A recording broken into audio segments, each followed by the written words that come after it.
As you can tell by the title of this video, today we're going to attempt a Walstad method tank. No filter, none of that stuff, right? No CO2, you know what Walstad is. Anyway, if you follow the channel since almost the beginning, then you've seen this tank here empty since almost the beginning. Well, that's where we're going to do this Walstad, and well, that's all you need to know. So let's just get into it and build this tank. Alright, before I forget, let's go over what the tank is. So this is a rimless aquarium by Up Aqua, and a nice bent glass here. Comes with a pad already installed underneath it, which is pretty nice. You can't see that because of the reflection, but there is a pad under there. And then for lighting, all of my lights are Hygger lights that I get on Amazon. There's gonna be a link in the description if you want to use my affiliate link to grab one of these. I would appreciate it. I make a couple of pennies. I love these lights. They're super, super inexpensive, and they've grown every plant that I've put underneath them. So yeah, I mean, that's really all you got to say about it. I'll put the dimensions of the tank up for those that are interested, but it's a like 9.6 gallon or whatever, 10 gallon as we round up. So that's the tank, and if you know anything about the Walstad method, the first step is we got to put dirt in here because it's a dirted tank. That's where the nutrients come from. So we're going to run out to the back of my pickup truck and show you the dirt that we got. And here's the dirt that we're going to use. No, I'm just kidding. If you watched the filtration video that I put up on the channel, you'll know that I built a garden on Valentine's Day for my wife, and that's this garden. Now, I originally just thought I'd come out here and I would dig some of this dirt up and that's what I would use. But this is more like compost. It's really, really light and fluffy, and that's not gonna work. And I know that because I watch MD Fish Tanks, and he tried it and it didn't work. So I'm gonna cheat a little bit and take his knowledge and experience, and we went out and we got us just some regular old topsoil here. I've got Scott's brand if you're in the US. I don't know if they have Scott's overseas, but I did a little test here, and this is more like dirt, you know, like soil, and that is what we want. But it does have a lot of kind of organic bits, like well, there's somewhere I can find a piece. There's like these sticks and stuff. So I'm gonna try and sift this and get, you know, some of this large organic stuff out of there. I don't know why, because I've never done this, but you know, that's what the big aquascaping channels do. So that's what I'm gonna do. Now we're gonna fill this dish up with sifted dirt and be back in the house. All right, and here is our sifted dirt. I guess I see why they sifted it. It looks better, probably plants better. I don't know. Small aquarium, but sifted dirt looks pretty good.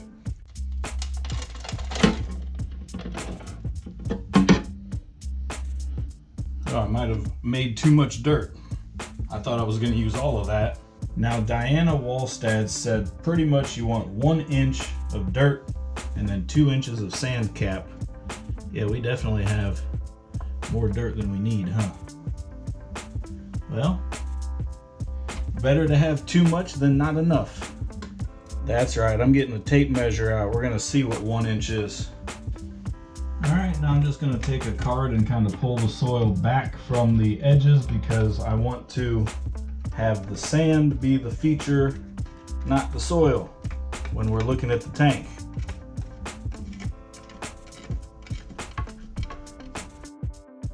Already washed my sand here, guys. This is a pool filter sand that I got at the local hardware store. It's a coarser grain, but I like it better because it's supposed to have less silicates and it rinses a lot faster than a play sand does.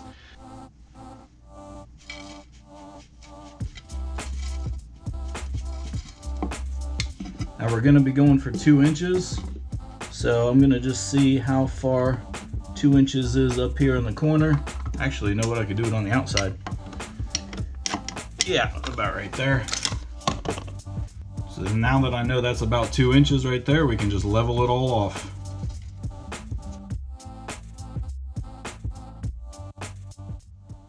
Now my plan for this tank is to get some Endler guppies because they're just so pretty, the common ones, and I wanted some of those, and I want to give a shot at Neocaridina shrimp.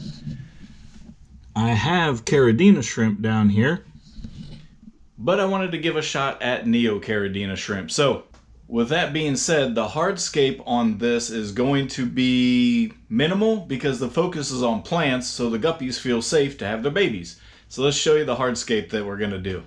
I have 3 pieces of Sirius stone here that I got at the fish shop. Then I have some local rocks that I found and broke them up, which I used in the Iwagumi scape, this one down here. But they are pretty much similar in color. So if I need some smaller stones, we're going to do that. And then I just have some sticks that I found around my property here. I rinsed them off and then baked them at 350 degrees Fahrenheit for, I don't know, 20 minutes or something like that, just to make sure there were no parasites. Now this stuff, these twigs are actually hollow, the type of plant they came from.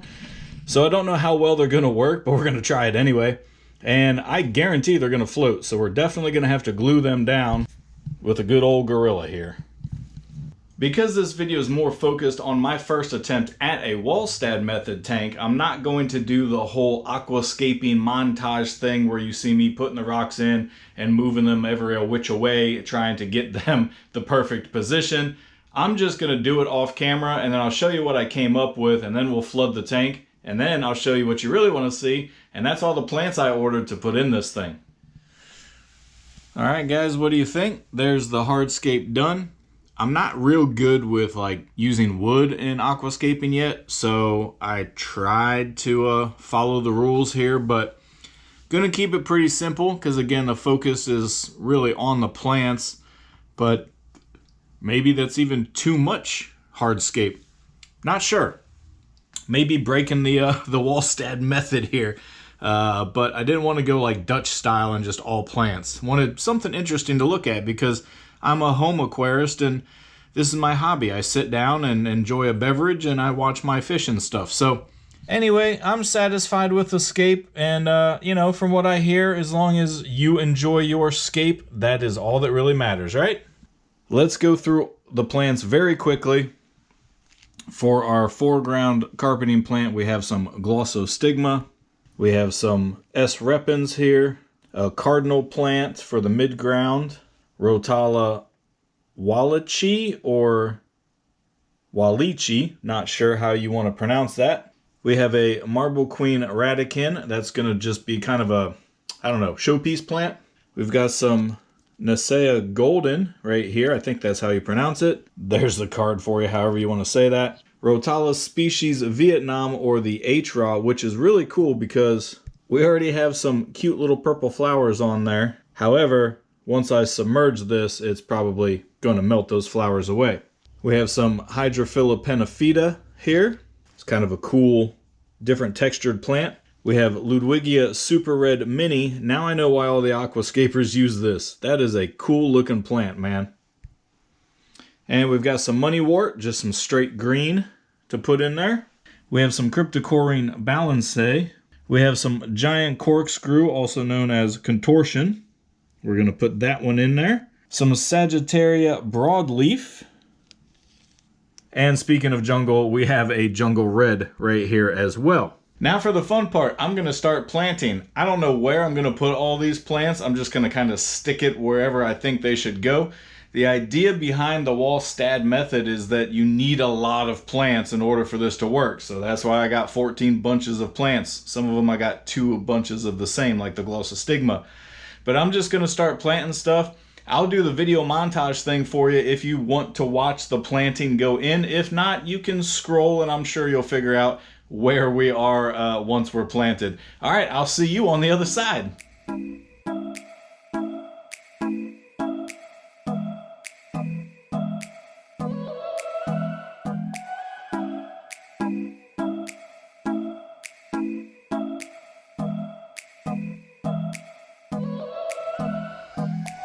Yeah, Glossostigma is not so easy to plant. I mean, it grabbed into the sand and stuff very well, but whew, lots of little pieces, kind of like dwarf baby tears. Labor intensive to plant. All right, the rest of this should go fairly quick. I'm gonna start filling the tank as we're planting.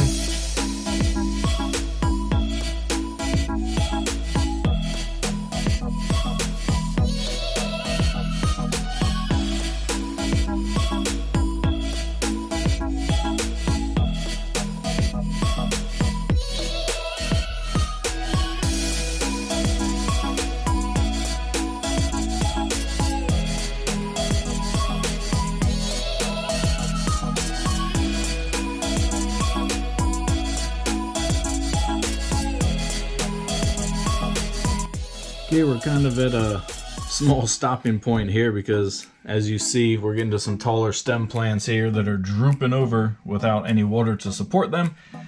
So I'm gonna let this fill a little bit here and we'll come back. Okay, we're about 3/4 full of water here, and while it was filling, I did make some changes here. I'll use my tweezers to show you. I did move the S-Repens kind of more into this empty void here. I think it fills it in a little bit better, makes it look a little more natural. When that glossostigma actually fills in, it should blend in fairly nicely as far as height goes. And I think we're getting a better flow from front to back now as far as height goes. Everything else that's going in there is going to be pretty tall and bushy. That being said, let's get it all in there.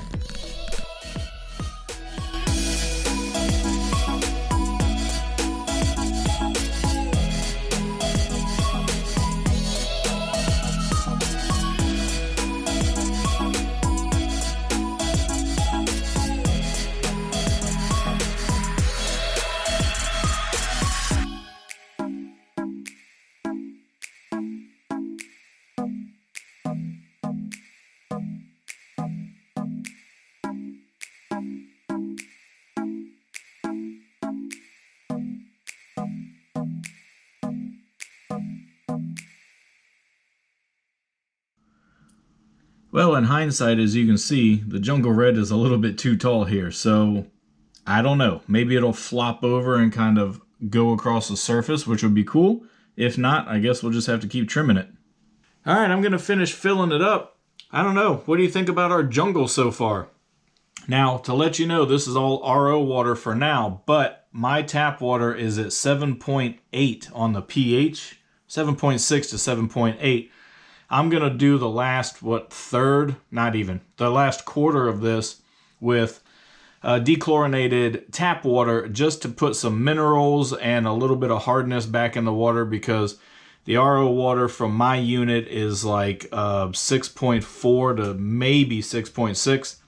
So I want to get closer to the 7. And I don't know why, I just figure maybe neutral is great for a Walstad. And so I'm gonna do that as mentioned. Also, I'm very happy that this wood stayed put, so my gluing job must have worked pretty well. So far anyway, knock on wood. The reason I was concerned is because, like I said, it's like a hollow stick. It's a weird flowering plant that I have in my yard. But I'm gonna finish filling this up and then we'll be back for some final shots. Before we do our final shots of the Walstad tank, I'm going to add some floating plants from the shrimp tank here because they're getting a little overgrown here. And we're going to take all of them out of this tank because I need as much light and stuff as I can to get our carpet to grow in. And I have a film issue in this tank that I need to skim, and it makes it hard with those plants. So we're going to give the floating plants a new home from both tanks up here in the Walstad, and then we will do a final cinematic shot of the tank. All right, my first Walstad tank is done. Now, tell me what you think. Honestly, drop it in the comments. Too many plants, too few plants, wrong mix of plants. I don't know the plants and which ones are going to grow with, you know, no ferts and all that kind of stuff, but if you know, let me know so I can learn, because that's part of this whole thing. But I'm pretty happy with it. I think it turned out pretty good, looks pretty balanced. If you want to follow the tank and my other tanks as well, go ahead and subscribe if you like this kind of content. And if you liked the video, you know, hit that little thumbs up button. I know we all ask, but it really does help us out if you can do that. So that's about all I got for you. We'll see kind of how this thing grows in, fills in. I'll definitely keep you up to date on it. But I appreciate you guys watching this video, and I'm going to leave you with that cinematic montage outro, so do enjoy.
Literally the next afternoon, guys, and we already have immersed plant growth. This little Rotala Vietnam Atra here has decided to poke his little head out and try and get some artificial sunlight here.